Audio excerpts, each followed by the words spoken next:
සුවපත් වේවා ආයු වැඩේවා සුවයම තමයි සැපත ඒ නිසා ඒ සුව බෝ වේවා ඔබට රටට සහ මුළු ලෝකයටම මේ වසංගත වලින් දුරු වෙන්න රට නැවත වතාවක් යථා තත්ත්වයට පත් වෙන්න කියලා ආශිර්වාද පතා පරිත්‍රාණමය ධර්මදේශනාවකුත් පැවැත්වෙනවා කියලා වාර්තා කරනවා. අද ජනවාරි මාසේ 26 වෙනිදා 2022 අවුරුද්දේ. තවමත් සමහර වෙලාවට බැංකුවට එහෙම ගිහිල්ලා ලියන්න කියන්න ගියාම 21 වෙනුවට 22 ලියවෙනවා ඇති. එන්න 22 වෙනුවට 21 ලියවෙනවා. එහෙම ගැටලු ඇති. 2022 අවුරුද්දේ ජනවාරි මාසේ 26 වෙනිදා අද දවසේ ජාතික පුවත්පත් වල ප්‍රධාන සිරස්වල මොනවද කියලා බලන්න ලෑස්ති. ඊපෙරේදා නිකන් පොතක් කියවගෙන යද්දි තියෙනවා රොබින් ශර්මා කියන උණු කැවුම් වගේ පොත් විකිනෙන ධනාත්මක චින්තනය ගැන කියන සහ නායකයන් ලෝකෙ බිහි කරන්න පෞද්ගලිකංශයේ නායකයන් බිහි කරන්න දේශන පවත්වන කීර්තිමත් දේශකයෙක්. ඔහු කියනවා what was the last time you did something for first time? ඉස්සෙල්ලා යමක් කරපු අන්තිම වතාව මොකද්ද? ඉස්සෙල්ලා යමක් කරපු අන්තිම වතාව මොකද්ද? ඒ වාක්‍යය කිව්වන් පස්සේ එයා හෙල්ලිලා ගියා වගේ වුණා. ඇත්තටම අපි ඉස්සෙල්ලා යමක් කරපු අන්තිම වතාව මොකද්ද කියලා කල්පනා කරලා බැලුවාම මතකයට එන්නේ සෑහෙන කාලයකට කලින් කරපු යමක් නේ. අපි අලුතෙන් යමක් කරන්න අලුත් යමකට හුරු වෙන්න අපි එතරම්ම මැලි. අපි පුරුදු වෙලා ඉන්නේ වෙනද වගේම උදේ නැගිටින්න රැට අර විදිහටම නිින්දට යන්න. හැබැයි මේ කොවිඩ් අභියෝගයේ කාලේ බොහෝ දෙනෙක් ඒ අතරේ අර අන්තිම වතාවට අලුතෙන් යමක් කරපු කියන්නේ මෑතකම අලුතෙන් යමක් කරපු උදවිය මුණ ගිහිලා තියෙනවා. අලුතෙන් හිතන අලුතෙන් වැඩ කරන හිතනවා විතරක් නෙවෙයි ඒ හිතන දේ රටට Tamanට කොච්චර ප්‍රයෝජනද ඒක සහ ඒ හිතන දේ ක්‍රියාත්මක කරන එකත් හරි වැදගත්. ඒ කියන්නේ පත්තර බලන්න හිතනවා විතරක් නෙවෙයි පත්තර බලන්න ක්‍රියාත්මක වෙන එකත් වටිනවානේ. අපි සිරස්සල කියවමු.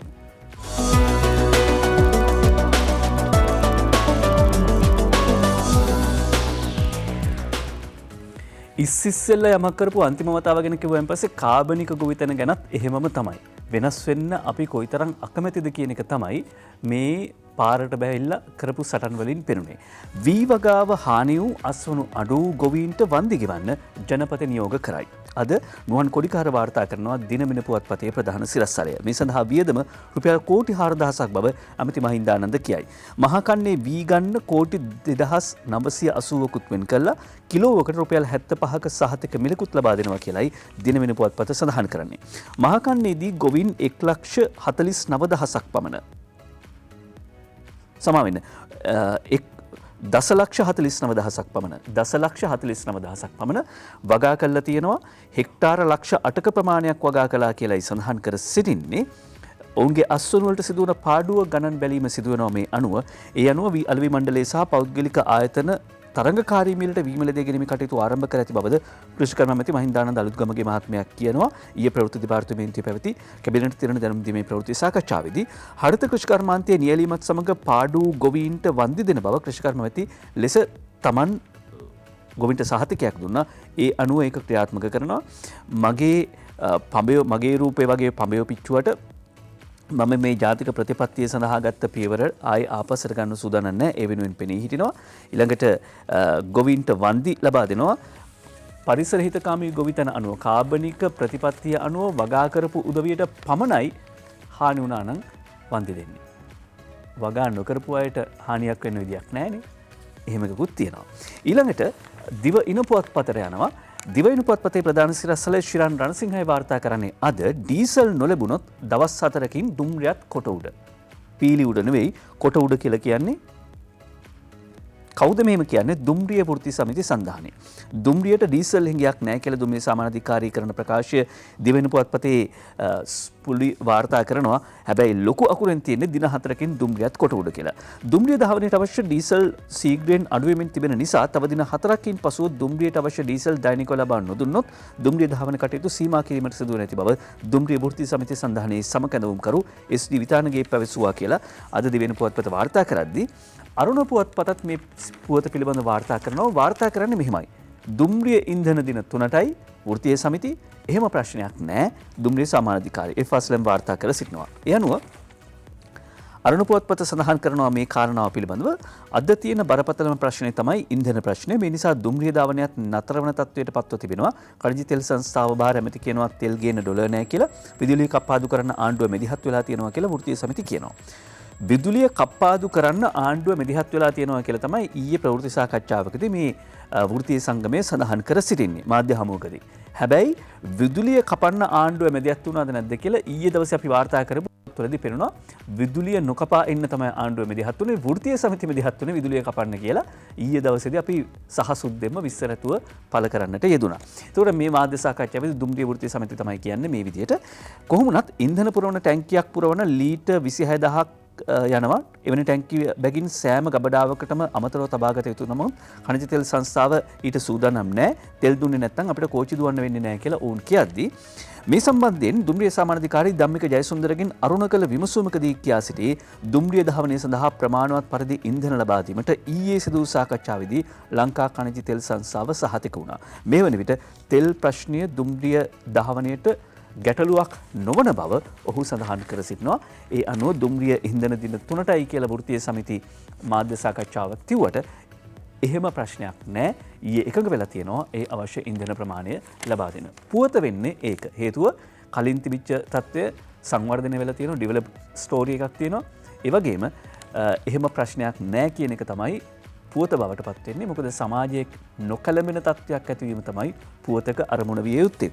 ඊළඟට විදුලි ලොකු පුටුවෙන් සුසන්ත විසිවෙයි ආචාර්ය රොහන්ත අබේසේකර සුදුසු තැනට කියලා වාර්තා කරනවා චාමර අමරසූරිය මෞබිම පුවත්පතේ ප්‍රධාන සිරස්තලයේ ආන්දෝලනයකට තුඩු දුන් ලංකා විදුලි බල මණ්ඩලයේ වැඩබලන සාමාන්‍යාධිකාරී සුසන්ත පෙරේරා එම දුරින් ඉවත් කොට වහාම එම තනතුර සඳහා ආචාර්ය රොහන්ත අබේසේකර පත් කර තිබෙනවා. නවපත් වීමලද ආචාර්ය රොහන්ත අබේසේකර දැනට ලංකා විදුලි බල මණ්ඩලයේ සිටින ජ්‍යෙෂ්ඨතම විදුලි ඉංජිනේරුවා බවද සඳහන් කර සිටිනවා අද මෞබිම පුවත්පත. ඊළඟට ඊයේ දිවෙන පුවත්පත වහෙන් ඔරෝ කියපු කතාවක් තේජස්වී නායකයෙක්ගේ බැංකු ගිණුමටත් විදලා කියලා ඊයේ දිවයින පුවත්පත වහෙන් ඔරෝ කියපු කතාව ඔහෙන් වරෝ කියලම කියනවා නිමන්ති රණසිංහ අද අගමැති මහින්දගේ බැංකු ගිණුමටත් විදී අද ලංකාදීපයේ ප්‍රධාන සිරස්තලේ කෝටි 3.5ක් කාඩ් එකෙන් ඇදලා ළඟම හිටපු නිලධාරියෙක් ගැන පරීක්ෂණ නිමන්ති රණසිංහ වාර්තා කරද්දී ඊළඟට අද පුවත්පතත් වාර්තා කරනවා වාර්තා කරන්නේ කවුද කියන එක සඳහන් නොවුනොත් මහින්දගේ ගිණුමෙන් කෝටි ගණනක් අරන් මේ සම්බන්ධයෙන් අග්‍රාමාත්‍ය ලේකම් රෝහන් වැලිවිට මහතාගෙන් අද කළ විමසීමකදී ඔහු කියා සිටියේ අග්‍රාමාත්‍යවරයාට අයත් ගිණුමකින් යම් මුදලක් අඩු වී ඇති බවට පළවන පුවත සත්‍යයක් බවත් එහෙත් අදාළ මුදල ප්‍රමාණය කොපමණදයි නොදන්නා බව සඳහන් කළා කියලායි කියන්නේ අග්‍රාමාත්‍ය කාර්යාලයේ ලේකම්වරයෙක් සේවයෙන් 5කරයි කියලා අද පුවත්පතත් සිරස්තලයේ වාර්තා කරනවා. ඒ තමයි ප්‍රධාන සිරස්තල. ওই ප්‍රධාන සිරස්තලෙන් පස්සේ අනු සිරස්තල අපිට කියවා බලන්න පුළුවන් පෙරදීලා පරාගියේ නැහැ කියලා කිව්වට සමහරට දැවැන්තෙක් වුණත් පැරදිල පලා යන්න පුළුවන්. පෙම් සටනින් පැරදි දැවැන්තයෙකුත් ඇද වැටිලා තියෙනවා. කවුද මේ දැවැන්තයා? අන්තිමට කියපු සිරස්තලේ එක්ක බැලුවහම ඔබට කවුද කියලා හිතෙන්න පුළුවන්. කුතුහලය තියාගන්න, කුතුහලය සංසිඳවන්න ලෑස්ති. මල් විකුණලා නෑ විසිතුරු මල් විකුණලා ඇමරිකන් ඩොලර් මිලියන 15.9ක ආදායමක් ගිය අවුරුද්ද උපයලා කියලා කියනවා. සමහර විට ලංකාවෙන් ගියපු ඒ මලක් හිස් මිනිසුන් කුස්පුරවන බස් දොඩවන බොජුන් මේස මත සුවඳ හලමින් මිය යන්නත් ඇති. ඒක නෙවෙයි ජීවිතයේ අපේක්ෂාව වහින්නට හැකිනම් ගිගුම් දී මේ වගේ වෙලාවක. ඒක තමයි ජීවිත ඉලක්ක ජීවිත අරමුණ. සිරස්තල විදිහට වාර්තා කරන පුවත්දුටුවෙන් පස්සෙත් හිතෙන්නේ ජීවිත අරමුණ වහින්නට හැකිනම් ගිගුම් දී වියලි ගම්බිම් වලට ඉහළින් කියලා හිතනවා නම් කොච්චර හොඳද කියලා. මොකද අදත් හෙටත් විදුලි කප්පාදුවක් නැහැ. කප්පාදුව ගැන තීරණයට හෙටත් සාකච්ඡාවක් කියලා අද පුවත්පත වාර්තා කරනවා ඉන්දික හේවා විතරණ. ඉන්ධන සංචිත තිබෙන බැවින් හෙට දිනය තෙක් විදුලි කප්පාදු කිරීමට විදුලි බල මණ්ඩලයට අවසර ලබා නොදීමට තීරණය කළ බව මහජන උපයෝගිතා කොමිසම සඳහන් කරනවා. මේ අනුව යලිත් මෙම කොමිසම හෙට රැස් වෙලා විදුලි බල මණ්ඩලයේ විසින් විදුලි කප්පාදු කිරීමට ඉල්ලා තිබෙන අවසරය පිළිබඳ සාකච්ඡා කරන බවට කොමිසමේ සභාපති ජනක රත්නායක මහත්මයා සඳහන් කරනවා. පවතින ඉන්ධන අර්බුදයේ ජල විදුලි නිෂ්පාදනය අඩුවීම කියන කාරණා නිසා දෛනික විදුලි කප්පාදු කිරීමට විදුලි බල මණ්ඩලය විසින් පෙරේදා මහජන උපයෝගිතා කොමිසමෙන් ඉල්ලීමක් කළා තියෙනවා. හැබැයි ඒ අනුව තමයි කොමිසමේ උපදෙස් නොලැබුණොත් කොමිසමේ අවසරය නොලැබුණොත් ලයිට් කපන්න බෑ. අදයි හෙටයි නෑ. හෙට රැස් වෙලා තීරණය කරනවා ඊට පස්සේ මොකද කරන්න කියලා. ඊළඟට පැවිල්ල ලොත් මාර්තු මැද වෙද්දිත් විදුලියට ජලය නැහැ. මාර්තු මැද වෙද්දී විදුලියට ජලය නැහැ. සාලිය කුමාර ගුණසේකර වාර්තා කරන්නේ දැඩි වියලි කාල ගුණ තත්ත්වය දිගටම තිබුණොත් මාර්තු මාසයේ 15 වෙනිදායින් පස්සේ විදුලිය නිෂ්පාදනය කරන්න ජල සැපීම අර්බුදකාරී තත්වයකට පත් වෙනවා. ඒක නිසා තමයි අපි කිව්වේ ගිගුම්දී වහින්න පුළුවන් නම් මෙහෙම වෙලාවක. හැබැයි ඒත් ජලාශෘත ප්‍රදේශවල විතරයි. අනිත් පැත්තට වැස්සොත් අස්වැන්න නෙලා ගන්න බැරි වෙනවා. ඒ අනුව ජල විදුලි නිෂ්පාදන කටයුතු සඳහා මහවැලි සහ වාරි ජලාශ වලින් ඊයේ වන විට නිකුත් කරනු ලැබුවේ 25%ක පමණ ජල ධාරිතාවක්. මහකන්නේ වගා කටයුතු සඳහා ජලය මාර්තු 15 වෙනිදා තෙක් නිකුත් කරනවා. ඒ කටයුතු වලට වතුරෝන ඒ නිසා ජල විදුලි නිෂ්පාදනය ලබා දීමට හැකි අවම ප්‍රමාණයට දැන් ඇවිල්ලා තියෙනවා. තවත් දෙන්න පුළුවන් කමක් නැහැ. සාලි කුමාර ගුණසේකර මේ අතර වාර්තා කරනවා ප්‍රදේශ කිහිපයකට අද තද වැසි ලැබෙනවා කියලා. ගත වූ පැය 24 වැඩිම වර්ෂාපතනය කොළඹ දිස්ත්‍රික්කයට. ඊ අපි කිව්ව කොළඹ මේ අවටට වැස්සා කියලා. ඒ අනුව රට පුරා දැඩි වියලි කාලගුණ තත්ත්වයක් තිබුණා වුණත් පෙරවරු 8:30 අවසන් වෙච්ච පැය 24 ඇතුළත දෙවෙනි වැඩිම වර්ෂාපතනය කොළඹින් තමයි වාර්තා වෙන්නේ. මේ පවතින වියලි කාලගුණ තත්ත්වය එහෙමම තියෙනවා. හැබැයි අදත් බස්නාහිර සබරගමුව වයිඹ පළාත්වලත් නුවරඑළිය ගාල්ල සහ මාතර කියන දිස්ත්‍රික්කවලත් සවස් කාලයේදී හෝ රාත්‍රී කාලයේදී ගිගුරුම් සහිත වැසි ඇතිවන බව කාලගුණ දෙපාර්තමේන්තුව සඳහන් කරනවා. හැබැයි අනිකුත් ප්‍රදේශවලට වියලි කාලගුණයේ ඒ ආකාරයෙන්ම තියෙනවා. පෑවිල්ල තදට ඇල්ලුවොත් විදුලියට ජලය නැති වෙනවා.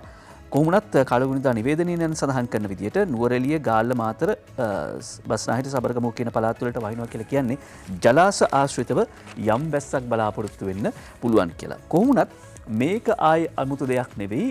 නවම් මාසෙ වෙද්දි පායනවා කියන එක. එතකොට ඒකට අපේ සැලසුමක් තියෙන්න ඕනේ. සමහර උදවිය ගෙහෙම සැලසුමක් තියෙන්නේ නැති විදුලි ජල උත්පාදනය අඩු වෙන නිසා ඒ කාලයට එළියෙන් තමන්ට කට්ටක් තියාගෙන විදුලිය ගන්න. ඒ සඳහා තමයි සමහර දේවල් වලට අර ඇන්ද කියලා හිතෙනවා. පහුගිය දවස්වල වාර්තා වෙච්ච තොරතුරු අනුව විදුලි අර්බුදය කියලා කියන්නේ පැය 24ම ලයිට් කපන්න නැතුව ලයිට් දෙන එකට නෙවෙයි. අපි ඒක පහුගිය දවසකත් කිව්වා. ලයිට් දුන්නත් පැය 24ම අදයි හෙටයි දුන්නත් එහෙම නැත්නම් හෙටින් පස්සේ දුන්නත් අර්බුදය පවතිනවා.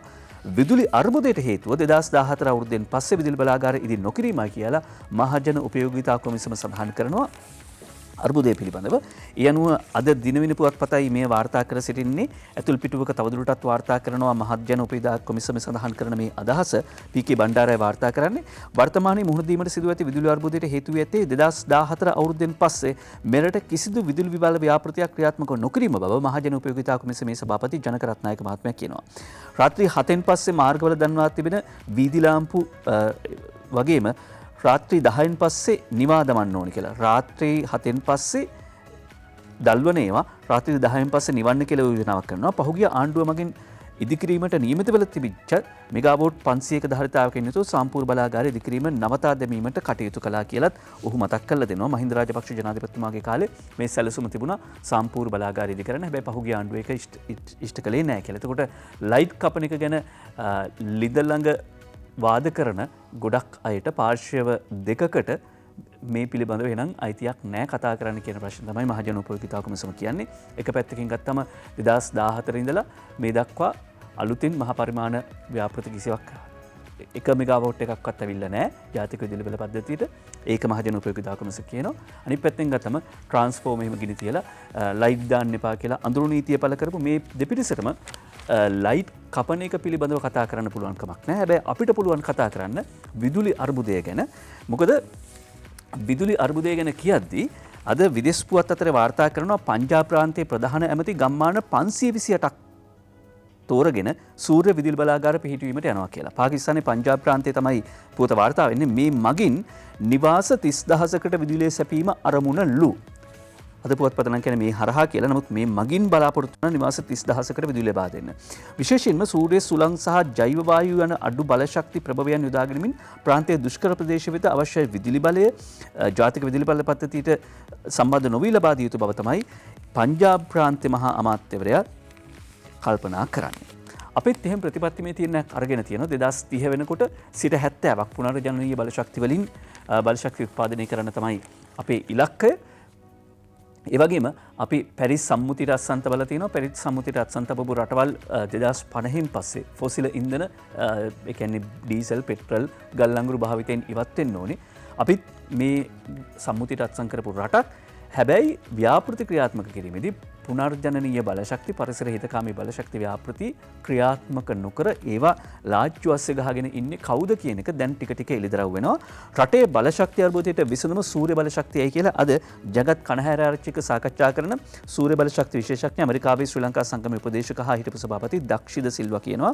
ඒ අනුව ඔහු සඳහන් කරන විදිහට ලංකාව මේ සඳහා තියෙන සුදුසුකම ලංකාවට වැටෙන හිරුවෙලිය අපි අපත යවන එක දැන්වත් නතර කළ යුතුයි.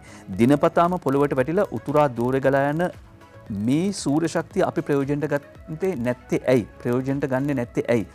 එහෙම හිතලා තමයි අපි මේ පිළිබඳව ආයෝජන කරන්න පටන් ගත්තේ. අද දිවයින පුවත්පත තමයි වාර්තා කරන්නේ රටේ බලශක්ති අර්බුදයට විසඳුම සූර්ය බලශක්තියයි කියන සිරස්තලයෙන් යුතුව. ඒ වගේම ඔහු සඳහන් කරනවා අපි හරිත රටක් ගොඩනගන පරිසර ලෝලින් පිරිසක් බවට පත් වෙනවා. මේ ප්‍රතිපත්තියට ගියොත් බලන්න ඇමරිකාව යුරෝපය ජපානය වගේ රටවල් දිහා ඔවුන් දැන් සියල්ලම භාවිත කරන්නේ හරිත බලශක්තිය. ඒ වගේම අපි ඒ කිව්වා තෙල් වලින් නාන්න පුළුවන් ඩුබායි රටත් මෙගාවොට් 2000ක් විතර වගේ 2000කට වැඩි ප්‍රමාණයක් මෙගාවොට් 2000ක විතර ප්‍රමාණයක් ඔවුන් සූර්ය බලශක්තිය මගින් නිෂ්පාදනය කරනවා කියලා. මේ අනුව සෞභාග්‍ය දක්ම ප්‍රකාශනය කියනවා ඛනිජ තෙල් එමෙතන් ෆොසිල ඉන්ධන භාවිතය අවම කරන්න යෝජනා කරනවා. අනිත් පැත්තෙන් 2030 වෙනකොට 70%ක් පුනර්ජනනීය බලශක්ති වලින් තමයි අපි විදුලිය උත්පාදනය කරන්නේ. එතකොට ඩොලර් නැහැ, ඩීසල් ආවේ නැහැ. ඒ නිසා ලයිට් කපනවා. නැත්නම් වතුර නැහැ. ඒ නිසා ලයිට් කපනවා කියන අවදානම අඩු කරගන්න පුළුවන්. ශාමින්ද වත්තේගෙදර අද කියනවා බැටරි විදුලියෙන් වාහන ධාවනය කරන යුගයකට අපි යා යුතුයි කියලා. ජනාධිපතිවරයා ප්‍රතිපත්ති ප්‍රකාශනයේදීත් මේ පිළිබඳව සඳහන් කළා ඊයේ පෙරේද පාර්ලිමේන්තුවේදී. උණුසුම වැඩි වෙන්න පටන් අරගෙන තියෙන ගෝලීය වශයෙන් දියුණු වූ දියුණු වෙමින් පවතින සෑම රටක්ම පාහේ පොසිල ඉන්ධන භාවිතාව අඩු කරන්න පීවර අරගෙන තියෙනවා.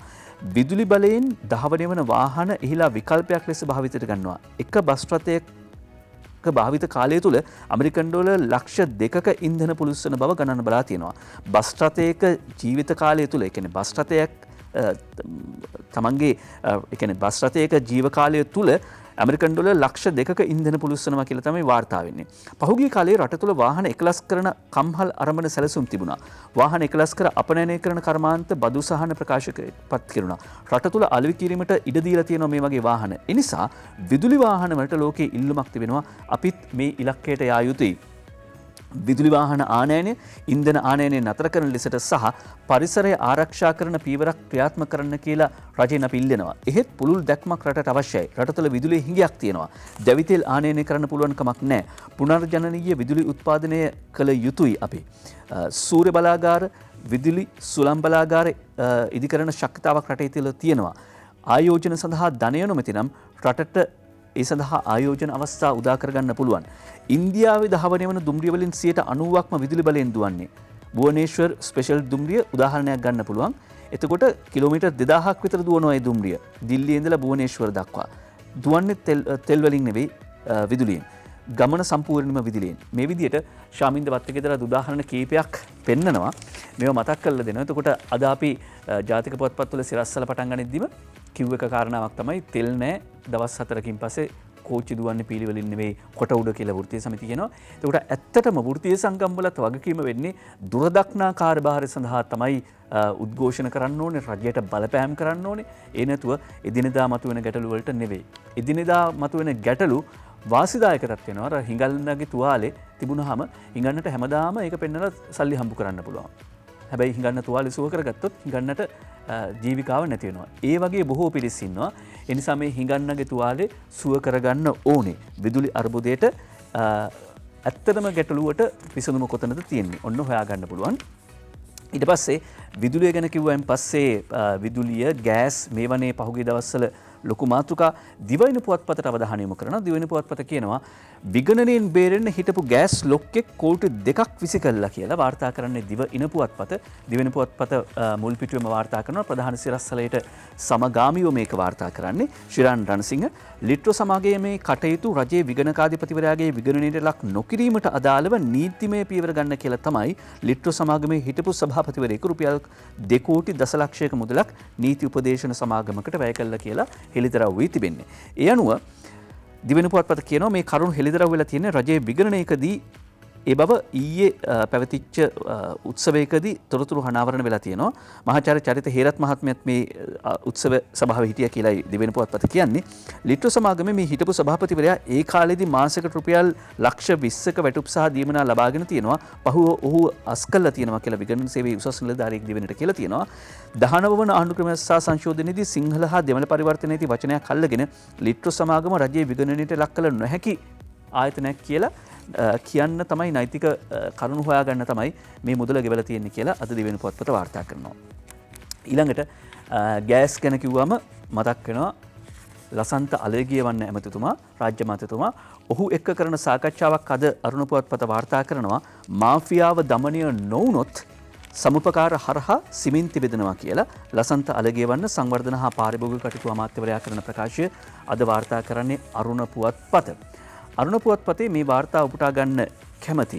අරුණ පුවත්පතේ මේ වාර්තාව උපුටා ගනිද්දී දැන් සිරස්සලේදී කියන කතාව. ඒ කියන්නේ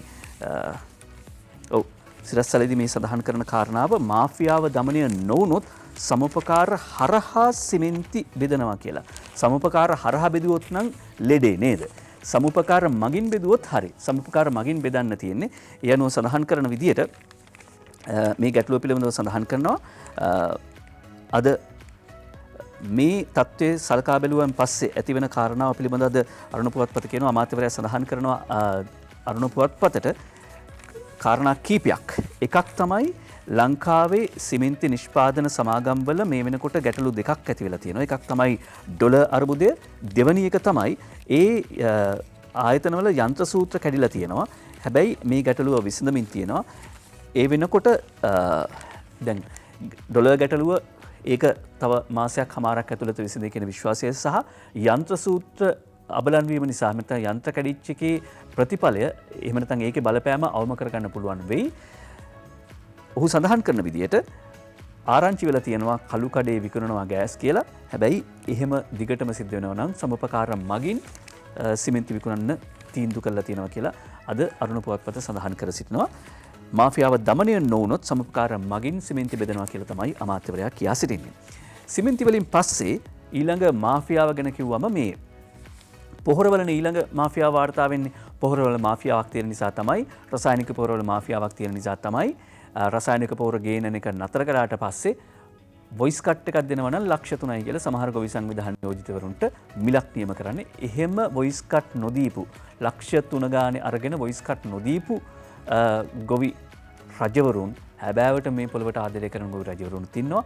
ඔවුන් කවුද කියලා තෙලිදරව් වුණා. ඒ වගේම ඔය අනිත් පැත්තෙන් එළියට ඇවිල්ලා කතා කරන උදවිය ලක්ෂ 3 ප්ලස් එහෙම නැත්නම් ලක්ෂ 3 හෝ ඊට වඩා වැඩිපුර මුදල් අරගෙන ඇති කියලාත් නිකන් ගණන් කරලා බලන්න පුළුවන්. ඒ අතරේ අද අරුණ පුවත්පත කියනවා චීන සමාගම කාබනික පොර එවන්න අධිමදි කරනවා කියලා. ඊයේ කැබිනට් තීරණ දැනුම්දී මේ ප්‍රවෘත්ති සාකච්ඡාවේදී තමයි මේ කරුණ අනාවරණය වෙන්නේ. මම පොහොර නැව එපා කියන මතේ දිගටම හිටියා. වන්දි දෙද්දි කුඹරට දාපු පොහොර ගැන බලන්නේ නැහැ කියන කාරණාව අමාත්‍යවරයා සඳහන් කරනවා. මොකද කාටද මේ පොහොර ගේන්න දුන්නේ? එය අද අරුණ පුවත්පත වාර්තා කර සිටිනවා. තවදුරටත් වාර්තා කරන්නේ නයනතරංග ගමගේ මේ තේරුණු සමාගම. ඒ කියන්නේ අර ආන්දෝලනාත්මක පොහොර තොගේ ගෙනාපු චීන සමාගම ගැන කියන්නේ ලෝකේ තියෙන විශාලම සමාගම වගේම චීනයේ තියෙන විශාලම කාබනික පොහොර හදන සමාගම. ආයෙත් මේ වාක්‍ය කියනවා. ආන්දෝලනාත්මක පොහොර ගෙනාපු සමාගම නැත්නම් ඒ පොහොර අපනයනය කරපු සමාගම ලෝකේ තියෙන විශාලතම සමාගම වගේම චීනයේ තියෙන විශාලතම සමාගම. මේ සමාගම ඇමරිකාවට කැනඩාවට යුරෝපයට සහ ලෝකයේ වැඩියෙන්ම පරිසරයට ආදරය කරන රටවල් ගණනාවකට පොහොර යවනවා. ඒ අනුව ටෙන්ඩර් පටිපාටි අනුගමනය කළා 4 දෙනෙක් ලන්සු ඉදිරිපත් කළා. ඒ 4 දෙනාගෙන් තේරිච්ච මේ ආයතනයට තමයි දුන්නේ. මම දිගටම කිව්වා මේ ප්‍රතික්ෂේපණු නැව ගන්නෙ නැහැ කියලා. ඒ කියන්නේ පස්සේ තත්ත්වය මේ කියන්නේ. ඒ කියන්නේ ප්‍රතික්ෂේප වුණාට පස්සේ මේ පොහොර නැව ලංකාවට ගන්න නැහැ. මොකද ගොඩක් අය GPS වලින් පෙන්නුවන් නැව අපිට තියෙන මෙතන තියෙන කොයි වෙලාවක හරි ඔන්න බානවා කියලා කිව්වා. සමහර අය කිව්වනේ කොහොම හරි ඇවිල්ලා බානවා කිව්වා, හොරින් බානවා කිව්වා, රැට ඇවිල්ලා බානවා කිව්වා. හැබැයි ඇමතිවරයා කියනවා මම දිගටම කිව්වා මේ පොහොර නැව බාර ගන්නෙ නැහැ කියලා. ඒ අනුව තමයි ආපහු යව්වේ. දැන් ඔවුන් අලුතින් සාම්පල් එව්වම ඒ සාම්පල් නිවැරදි වුණොත් විතරයි අපි මේ පොහොර ගන්න. ඒ නිසා අපි කිසිසේත්ම එක සමාගමකින් පොහොර ගන්න බැඳිලා නැහැ. ගිවිසුමේ මොන බැඳීම් තිබුණත් ප්‍රමිතියෙන් යුතු පොහොර නැත්නම් අපි ගන්නෙ නැහැ කියන කවදාහරණය කරනවා. ඒ විතරක් නෙවෙයි වී ගොවීන් වෙනුවෙන් විතරයි මේ වෙලාවේදී සහනදාරය ලබා දෙන්නේ. මොකද බඩේරිඟු සහ එළවලු ගොවීන් සඳහා වෙළඳ පොලේ පොහොර පැවතිය කියන කාරණාව අමාත්‍යවරයා මෙහිදී මතක් කරලා දෙනවා. මොකද වී ගොවීන්ට විතරද මේ ප්‍රශ්නේ උනේ එළවලු ගොවීන්ට අනිත් ගොවීන්ට මේ ප්‍රශ්නේ නැද්ද කියලා. එහෙම නැත්නම් ඒ අයට වන්දි ගෙවන්නේ නැද්ද කියලා සමහර උදවිය ප්‍රවෘත්ති සාකච්ඡා තියපු නිසා තමයි ඒකට මේ පිළිතුර ලබා දෙන්නේ. එහෙම කිව්වම දැන් මේ චීනෙන් ගෙන්නන හාල් වල වස තියෙනවද නැද්ද? නැත්නම් පිටරටින් ගෙන්නන හාල් වල වස තියෙනවද නැද්ද කියලා ප්‍රශ්න අහනවනේ. මේ චීනෙන් හරි මියන්මාර් වලින් හරි හාල් ගේන්න සිද්ධ වෙන්නේ විකල්පයේ විදියට. මේක නෙමෙයි ක්‍රියාත්මක කරන්න සූදානම් වෙච්ච වැඩපිළිවෙල. ඒකට වැඩපිළිවෙලේ අරමුණ තිබුණේ වස විසින් තොර. හැබැයි ඒකට අකුල් හෙලනවා නම් ගන්න විකල්පය තමයි චීනෙන් හෝ මියන්මාරෙන් පිටරටවලින් ගෙන්න එක. ඒවයි වස විස තියෙනවද නැද්ද කියන එක බලන එක කොයිතරම් තාර්කික ප්‍රශ්නයක්ද නැද්ද. හැබැයි එහෙම තර්ක කර ඉන්නවා මෙන්න තර්ක නොකර වැඩ කරපු මිනිස්සු ඉන්නවා. මේ මිනිස්සු තමයි හැබෑ වීරයෝ බවට පත් වෙන්නේ. හැබැයි ජාතික වීරයෝ බවට පත් වෙන්නේ වස කන්නේ නැති දෙමෙත දිවුල්ලෑවේ ගොවියෝ ගැන ලිපිය අද කුමාර රණසිංහ ගල්ගමුවේ ඉඳලා වාර්තා කරනවා. කාබනික පොහොරෙන් පමණක් වගා කිරීමට හැකි බව ඇස් පනා පිට සනාථ කළ රටටම ආදර්ශයත් එක්කල ගම්මානයක් ගල්ගමුව දෙමෙත දිවුල්ලෑවේ පිහිටා තිබෙනවා. වස සහිත රසායනික පොහොර ඉල්ලන ගොවීන්ට ආදර්ශයක් සපයන දෙමෙත දිවුල්ලෑව ගම්වාසීන් මේ කටයුත්තට මුල පුරා ඇත්තේ දහසකුත් බාධක කරදර මැද්දේ. අපි මේ වැඩේ පටන් අරගෙන මාස 8ක් විතරනවා. ගොවිතැන් උරුම අපෙන් ගොවිතැන අයින් වෙලා තිබුණේ. හැබැයි අපි මේ වෙලේ පටන් ගත්තා. අපිට මේ වැඩේ ක්‍රියාත්මක කරද්දී අවශ්‍ය වෙන තාක්ෂණික සහාය නාන්නේරිය කලාපයේ බාර කෘෂිකර්ම උපදේශක බස්නායක මහත්මයා නිරන්තරයෙන් ලබා දුන්නා. ඒ කියන්නේ හොඳ රජීය සේවකයෙකුත් මේක පිටිපස්ස ඉඳලා තියෙනවා. අවුරුදු ගාණක් රසායනික පොහොර වලට පුරුදු වුණාට පස්සේ කාබනික පොහොර වලින් වගා කරන එක හරි අමාරුයි. ගැටලු මත කරනවා. හැබැයි ටිකක් මහන්සි වුණොත් ප්‍රතිඵල ලබා ගන්න පුළුවන්. ගම්මානේ සෑම ගෙදරකම පායි Tamanට එදිනදා පරිභෝජනයට අවශ්‍ය එළවලු පළතුරු වගා කරලා තියෙනවා. ඒ විතරක් නෙවෙයි දැන් එළවලු ගැන කිව්වන් පස්සේ එළවලු වලට මේ කාබනික පොහොර හරියන්නේ නැහැ කියලා කිව්වනේ. ඊයර මාතලේ දිස්ත්‍රික්කයේ බතල වගා කරන තරුණයන් පිරිසක් කියපු කවියකුත් අපි කිව්වේ. ඒ කවියේ එක පේලියයි අපි කිව්වේ. මොකද ඉතිරි පේලි කිව්වේ නැහැ. මේ ඒ පේලි වල නිකන් තිබුණා පරිසර හිතකාමී කොම්පෝස්ට් පොහොර ගැන වැරදි අදහසක් ඇති වෙන කවි. ඒ කියන්නේ කුණු කන්දල් ගෙනල්ලා දාන කුණු නෙවෙයි ඇත්තටම ජීව අපද්‍රව්‍ය ඒවා පොහොර තමයි. දැන් ඒවා එළවලු වගාවන් වලට සුදුසු නැහැ කියලා මතයක් තියෙනවනේ. හැබැයි මේ දෙමෙද්ද දියුල්ලෑවේ ගොවි වීරයෝ ඔප්පු කරලා පෙන්නලා තියෙනවා. මෑකරල් බණ්ඩක්ක වැටකොළු නිවිති වම්බුටු අමු මිරිස් මාළු මිරිස් ඒ වගේම පළතුරු වර්ග ගත්තොත් අඹ කිලෝ පේර ෆැෂන් ෆෘට් වගේ පළතුරු වර්ග වලටත් මේ කාබනික පොහොර ටක්කෙටම හරි ගිහිල්ලා තියෙනවා. පවුල් 85ක් සැල්වීනියා ජපන් ජබර දාලා වගා කරනවා. කුණු පළතුරු වලින් දියර පොහොරක් හදනවා. ඔන්න කරනවා නම් වැඩ බෑ කිය. හැබැයි ඉතින් මීට වඩා ලාභයි වොයිස් කට් එකක් දීලා නැත්නම් මීට වඩා පහසුයි වොයිස් කට් එකක් දීලා ලක්ෂ 3ක් ගන්න එක. ඒකත් ඇත්ත. ඒක තමයි මාෆියාව කියලා කිව්වේ. මාෆියාවක් ක්‍රියාත්මක වෙනවා පොහොර වලට වගේම කුඩු වලටත් මාෆියාවක් ක්‍රියාත්මක වෙනවා. අරුණ පුවත්පතට අවධානය යොමු කරන්නේ ඊයේ කොළඹට ගෙනාපු කුඩු කිලෝ 330 තොගේ ආරක්ෂක ලේකම් විශ්‍රාමික ජෙනරාල් කමල් ගුණරත්න මහත්මයාගේ නිරීක්ෂණයට ලක් වුණා කියලා ජාතික පුවත්පත් වාර්තා කරනවා. ඒ අතරේ අරුණ පුවත්පත කියනවා කුඩු තොගේ එනකම් මග බලාගෙන හිටපු එකම පවුලේ 4 දෙනාත් අල්ලයි කියලා. නෑ එක්කෙනා වගේ බලාගෙන ඉඳලා තිනවා කුඩු තොගේ ගෙන්නපු උදවිය ඒ එකම පවුලේ 4 දෙනා ඇල්ලුවා කියලා අද අරුණ පුවත්පත වාර්තා කරනවා. අරුණ පුවත්පත මුල් පිටුවේ වාර්තා කර සිටින්නේ මේ පුවත අරුණ පුවත්පතේ මුල් පිටුවේ වාර්තා වෙන පුවත වාර්තා කරන්නේ තිස්ස රවින්ද්‍ර පෙරේරා. තිස්ස රවින්ද්‍ර පෙරේරා වාර්තා කරන විදියට අත්අඩංගුවටගත් 4 දෙනා අතර හෙරොයින් රැගෙන ආ සුරේෂ් පුතා 2 නැමැති ට්‍රෝලරේ හිමිකරු සහ ඔහුගේ දරුවන් සිටින බව තමයි පොලිස් මද්‍රව්‍ය නාශක කාර්යාංශය පවසන්නේ. මේ මද්‍රව්‍ය තුගේ සොයාගත්තේ රාජ්‍ය බුද්ධි සේවාව වෙත කලාපීය බුද්ධි තොරතුරු හුවමාරු යටතේ ලබා දුන් සාර්ථක බුද්ධි තොරතුරකට අනුව නාවික හමුදාව සහ පොලිස් මද්‍රව්‍ය කාර්යාංශය සති 2ක් තිස්සේ කරපු මෙහෙයුමක ප්‍රතිඵලයක් විදියට. තමන්ට ලක්ෂ 5ක් හා සැටලයිට් දුරකථනයක් දීලා මූදට ගිහිල්ලා වෙනත් යාත්‍රාවකින් හෙරොයින් තොගේ බාගන්න කියලා ඩුබායි වලින් උපදෙස් ලද බව තමයි බෝට්ටුවෙන් කුඩු තොගය ගේන්න එහෙම නැත්නම් මේ සිද්ධිය සම්බන්ධයෙන් ට්‍රෝලරේ ඉඳලා අල්ලගත්ත සැකකරු සඳහන් කර සිටින්නේ. එහෙම ගෙනාවේ නැත්නම් Taman මරනවා කියලා Tamanට තර්ජනය කළා කියලා තමයි මේ පුද්ගලයා කියන්නේ. සුරේෂ් පුතා ට්‍රෝලරේ කුඩාවැල්ල දීවර වරායේ සිට කුඩුතොගේ රැගෙනීම සඳහා දකුණු මුහුදු තීරයට ගොස් ඇති බව වාර්තා වෙනවා. අනෙක් ට්‍රෝලරේ ත්‍රිකුණාමල දිසින් පැමිණ තිබව තමයි හෙළි වී තිබෙන්නේ. මේ හෙරොයින් තොගය ඩුබායිහි සිටින හරක් කටාගේ සහ රන්මල්ලි සහ ජෝතු කියන පුද්ගලයන්ට අයිති කියලායි වාර්තා කර සිටින්නේ. එතකොට මේ පුද්ගලයෝ රට පැනලා ඉඳලා මේ ජාවාරම මෙහෙවන්නේ රට ඇතුළේ මේ ජාවාරම ක්‍රියාත්මක වෙන්න ඉඩක් නොතබා තිබෙන නිසා. ආරක්ෂක ඇස ක්‍රියාත්මක වෙන නිසා. ඒ නිසා දැන් එහෙම කුඩු ජාවාරම ගැන කිව්වා.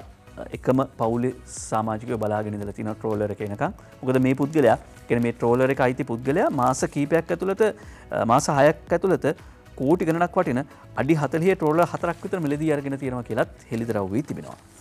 ඊළඟට මේ ජාවාරම් ගැන කිව්වෙන් පස්සේ මෝටර් බයිසිකල් විකුණලා FB එකේ ඒ මෝටර් බයිසිකල් උස්සලා FB එකේ විකුණපු බයිසිකල් පචය අල්ලයි කියලා කීර්ති මිනිස් වාර්තා කරනවා.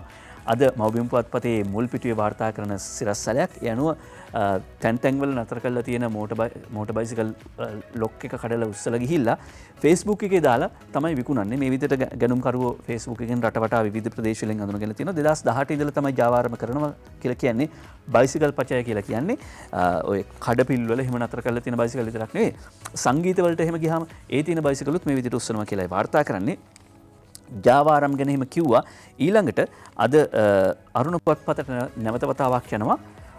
බොරැල්ල බෝම්බිය තිබ්බේ තේවත්තේ මෙහෙ කඩා කප්පල් කරන්න ඉෂාරත්නකාර මේ වාර්තා කරන්නේ කාදිනල් හිමි උසාවියට කියයි කියන පුවත.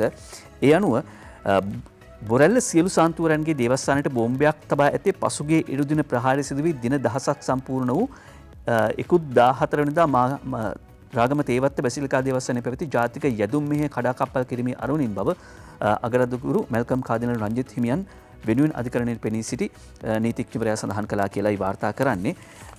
හැබැයි තිස්සරවින්ද්‍ර පෙරේරා වාර්තා කරනවා ඒත් එක්කම මාස 6ක් තිස්සේ දොස්තර ප්ලෑන් එක ගහලා කියලා. මාස 6ක් තිස්සේ දොස්තර ප්ලෑන් එක ගහලා කියලා අද අරුණ පුවත්පත වාර්තා කර සිටිනවා. බොරැල්ල දේවස්ථානයේ බෝම්බ තැබීමේ සිද්ධියට සැකපිට අත්අඩංගුවටගත් විශ්‍රාමික වෛද්‍ය අධිකාරිවරයා සිම් කාඩ් දෙකක් යොදාගෙන මාස 6ක් තිස්සේ පල්ලියට බෝම්බ තැබුවන් සමග විවිධ සැලසුම් කර ඇතැයි මූලික පොලිස් විමර්ශනවලදී එළිදරව් වී තිබෙනවා. ඒ සඳහා වෛද්‍යවරයා දේවස්ථානයට සහ නාරායන්පිට රෝහලට ගිය CCTV දර්ශන මෙන්ම දුරකථන ජාල තාක්ෂණයද සාක්ෂි සපයනවා. දේවස්ථානයට බෝම්බ තැබි පුද්ගලයාට Taman බෝම්බ දෙක නොමිලේ දුන් බව හම්බන්තොට රන්නේදී ඇලූ සැකකරු සඳහන් කර සිටිනවා. එතකොට දැන් පොලිස් පරීක්ෂණවලදී මේ කරුණ අනාවරණ වෙනවා. එතකොට ඊයේ අධිකරණයට හෙළිදරව් වෙච්ච කාරණයක් තමයි අපි මුලින් කිව්වේ. බොරැල්ල බෝම්බය තිව්වේ තේවත්තේ මෙහෙ කඩා කප්පල් කරන්න කියලා. පාස්කු ප්‍රායට දින 1000ක් ගත වුණා කියලා තමයි ඒ දේව මෙහෙය සංවිධානය කළා තිබුණේ. හැබැයි මාස 6ක් තිස්සේ දොස්තර ප්ලෑන් ගහලා කියලා පොලිසිය අනාවරණ කරගෙන තියෙනවා. තිස්සරවින්ද පෙරේරා වාර්තා කරනවා. මේ සිද්ධිය පිළිබඳව පොලිස් පරීක්ෂණවල ප්‍රතිඵල. එතකොට විවිධ නාටක රඟ දැක්වේ කියන කාරණාව අපි මේ වෙනකොට අත්දැකමින් ඉන්නවා. යුද්ධය කරන අවස්ථාවේදී තමයි රටට ඇත්තටම ආදරය කරන සහ රටේ නැගිටිනවට බය තන රට ඉස්සරහට යන ගමන කකුලෙන් අදින පිරිස හඳුන ගන්න තිබිච්ච හොඳම අවස්ථාව.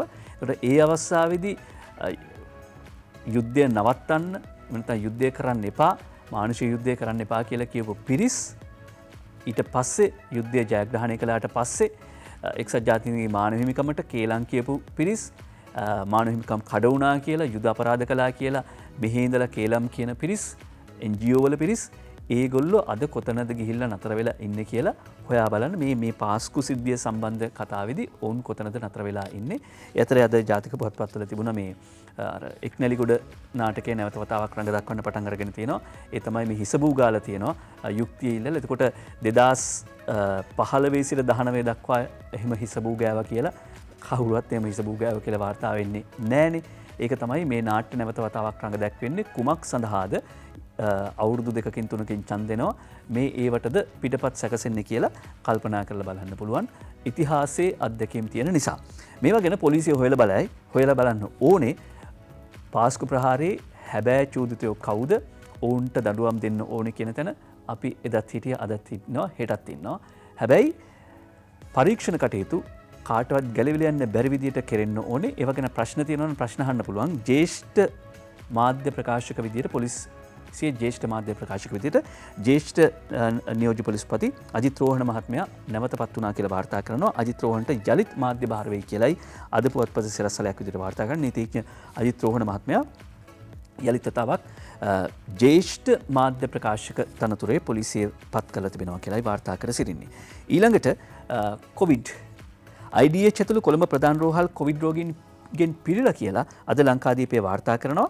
ලංකාදීපයට වාර්තා කරන සුජිත් හේවාජූලිගේ වාර්තා කරන විදිහට ඔමික්‍රෝන් රැල්ලෙන් කොවිඩ් 25%ක් නැගලා තියෙනවා. ඔමික්‍රෝන් රැල්ලත් එක්කම රටේ කොවිඩ් ආසාදිතයන් සංඛ්‍යාව 25%කින් පමණ ඉහළ නැග ඇතැයි සෞඛ්‍ය අමාත්‍යාංශය සඳහන් කර සිටිනවා. කොවිඩ් රෝගීන්ගේ සංඛ්‍යාව තවත් ඉදිරියේදී වැඩි වෙන්න පුළුවන් කියලා තමයි සෞඛ්‍ය අමාත්‍යාංශය කියන්නේ. පළමු ඔමික්‍රෝන් ආසාදිතයා හමු වෙලා මාස 2යි මේ වෙනකොට 95%ක්ම ඔමික්‍රෝන් ආසාදිතයන් තමයි වාර්තා වෙන්නේ කියලා දිනමින පුවත්පත කියනවා. වගකීමෙන් වැඩ කළොත් පැතිරීම පාලනය කළ හැකි සෞඛ්‍ය ප්‍රවර්ධන කාර්යාංශයේ අධ්‍යක්ෂවරයා කියන ප්‍රකාශය.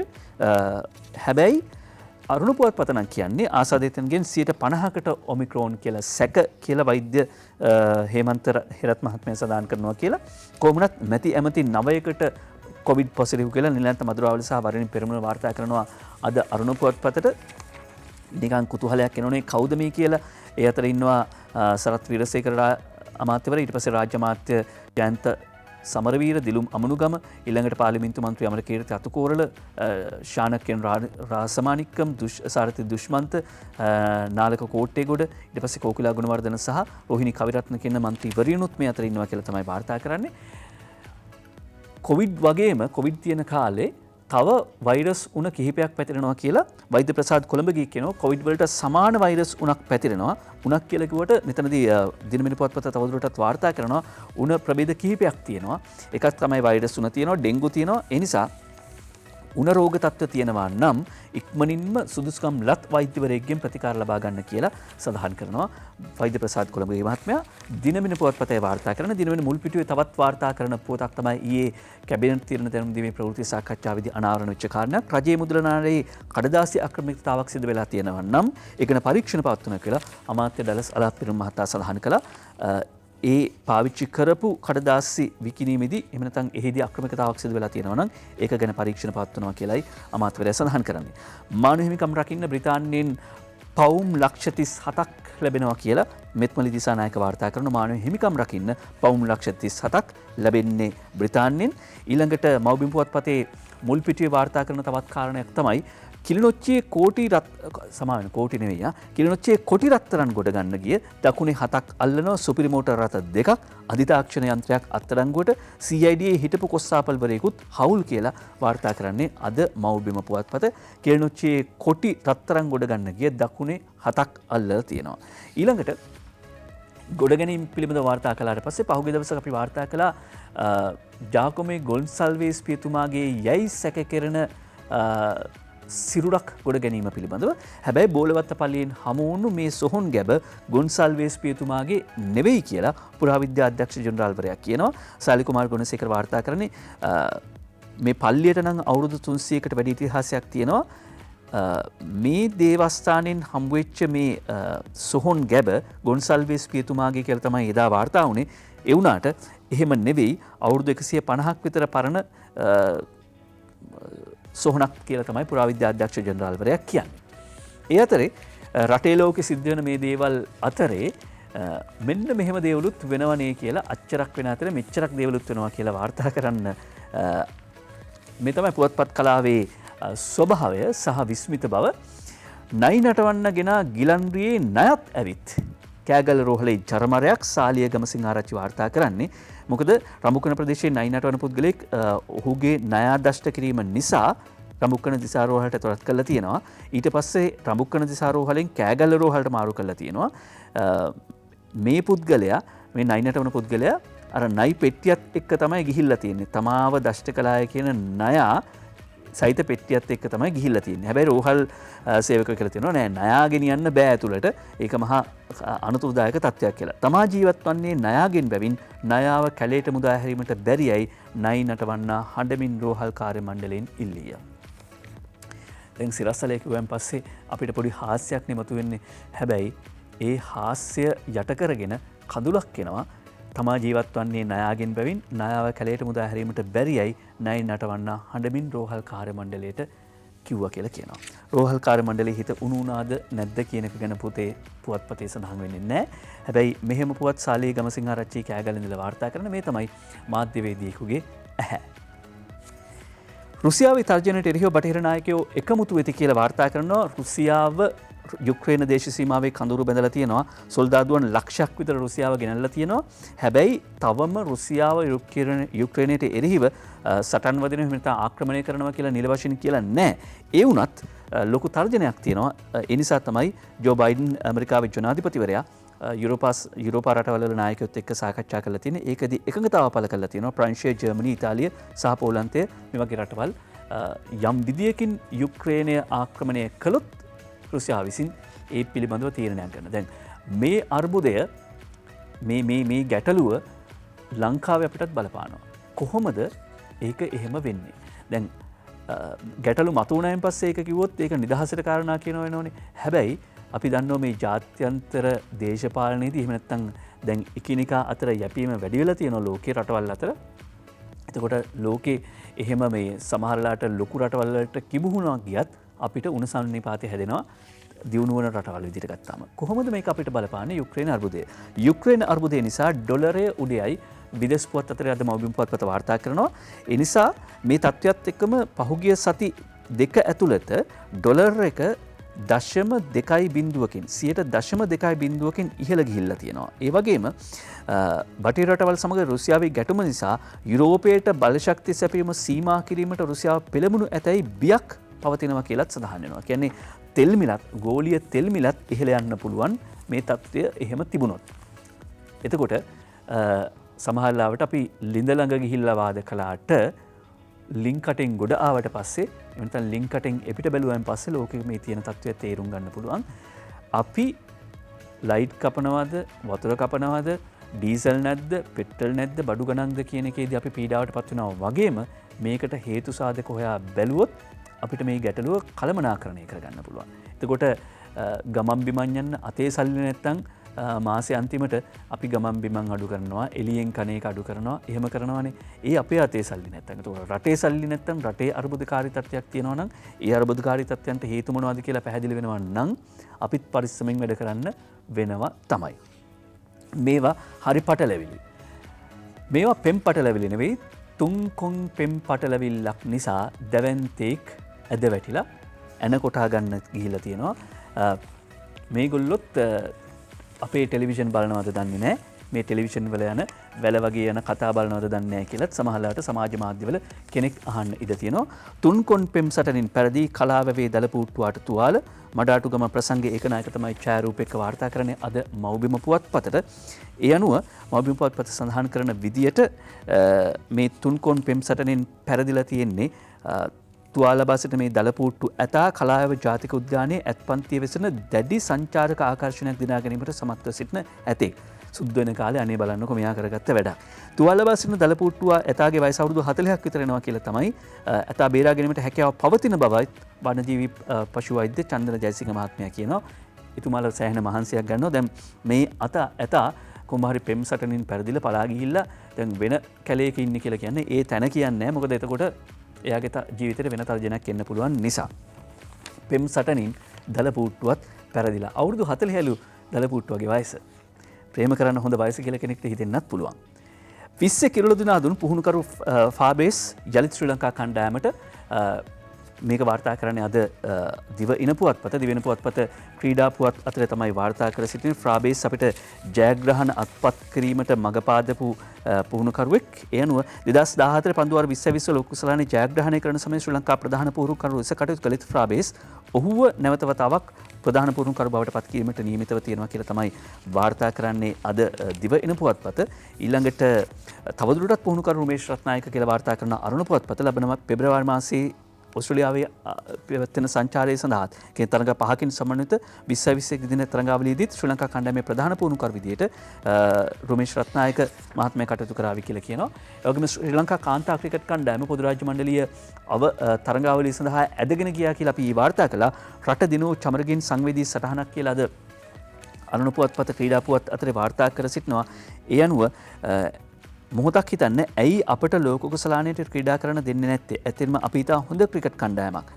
පොදු රාජ්‍ය මණ්ඩලයේ ක්‍රීඩා උළෙලේ කාන්තා ක්‍රිකට් තරගය සඳහා සුදුසුකම් ලැබීමෙන් අනතුරුව ශ්‍රී ලංකා නායක චමරි අතපත්තු ලැබූ සමාජ මාධ්‍ය සටහනක් තමයි පොදු රාජ්‍ය මණ්ඩලයේ ක්‍රීඩා උළෙලේ සුදුසුකම් ලැබීමේ තරගවලින් අපරාජිතව ශූරතාව දැරීමෙන් සහ එංගලන්තයේ පොදු රාජ්‍ය මණ්ඩල ක්‍රීඩා උළෙල සඳහා අපගේ ස්ථානය වෙන් කරවා ගැනීමෙන් අපි අපගේ තත්ත්වය තහවුරු කරලා තියෙනවා, හැකියාව පෙන්වන්න කරලා තියෙනවා. ඇයි අපිට මේ අවස්ථාව ලබා දෙන්නේ නැති කියලායි ඇය විමසන්නේ. ඊළඟට අපි සූදානම් ක්‍රීඩා පුවත් වලින් පස්සේ සිනමා පුවතකට එහෙම නැත්නම් මේක යුතුයකමක් අප ඉෂ්ට කරන්නේ මගේ රංගන භූමිකාවේ ගුරු සිරිල් වික්‍රමගේ කියලා ප්‍රවීණ රංගවිදී සනත් ගුණතිලක තබන සටහන අපි තෝරගන්නේ ප්‍රවීණ රංගන ශිල්පී සිරිල් වික්‍රමගේ සූරීන්ගේ 90 වන ජන්මදිනය අදට යෙදෙන නිසා. අද බදාදා 26 වෙනිදා අපේ සිනමාව කලාවේ ජාතියේ පිනට පහළ වෙච්ච අති ශ්‍රේෂ්ඨ රංගන ශිල්පිනියෙකු තම ජීවිතයේ 90 වන ජන්මදිනය සමරන දිනයයි. ඒ අන් කවුරුවක්වත් නොව අද සිටින ජීවමාන රංගන ශිල්පීන් අතරින් රංගන යනු කුමක්දයි නියම ලෙසින් ඔප්පු කළ කියාදුන් ජ්‍යෙෂ්ඨතම රංගන ශිල්පියෙකු වන සිරිල් වික්‍රමගේ කියලා සනත් ගුණතිලකයන් සටහන් තබනවා. සාමාන්‍ය සිරිල්කින් නමුත් ඉතා ලෙන්ගතු ලගන්නා සිනාවකින් යුතු අවශ්‍ය තැනදී Tamanගේ දිනෙත් හරහා අවශ්‍යම හැඟීම ජනනය කිරීමේ හැකියාව පවතින මේ මහා නළුවාගේ රංගන ප්‍රතිභාව විස්මයජනකයි. එය විමතියද නැත්නම් කෝපයද සැකයේද බයද යන සියල්ලම එකම අවස්ථාවේදී Tamanගේ මුහුණේ ඉංගිතයන් වලින් පළ කරන්න පුළුවන්. එතුමාගේ දේශපාලනය එතුමාටම අයත් වූවක් අනන්‍ය වූවත්. එහෙත් ඒ දේශපාලනය තුළ එතුමාගේ බඩ වඩා ගැනීම නොකිරීමට එතුමා තමා පාලනය කරගත් බව ගෞරවයෙන් සඳහන් කරන්න ඕනේ. ඒ වගේම හිත හොඳ මිනිස්සෙක් මේ ගෝලයා ලියනවා තමන්ගේ ගුරුවරයයි ගෝලයයි දෙන්නම එක අවස්ථාවකදී හොඳම සහාය නළුවා සම්මානයට නිර්දේශ වෙනවා. හැබැයි සම්මානය ලැබෙන්නේ ගෝලයාට. ඒ අවස්ථාවේදී ගුරුවරයා ගෝලයාට කියනවා සන්තෝෂයි මල්ලි කියලා යනුවෙන් කටපුරා පැවසී. ඒ කිව්වේ කටපුරාම තමයි කියලා සනත් ගුණතිලකයන් කියනවා. ඔහු කියනවා ගෞරවය සහ ආදරය චිරං ජයතු කියලා පළ කරනවා ජ්‍යෙෂ්ඨ රංගන ශිල්පී සිරිල් වික්‍රමගේ මහත්මයාට. අපිත් ITN පත්තරමේන්තුවේ ගෞරවය සහ දිගාසිරි ප්‍රාර්ථනා කරනවා එතුමන්ට. චිත්‍රපටි කතාවෙන් පස්සේ අපි කාටුන් බලන්න ලෑස්ති.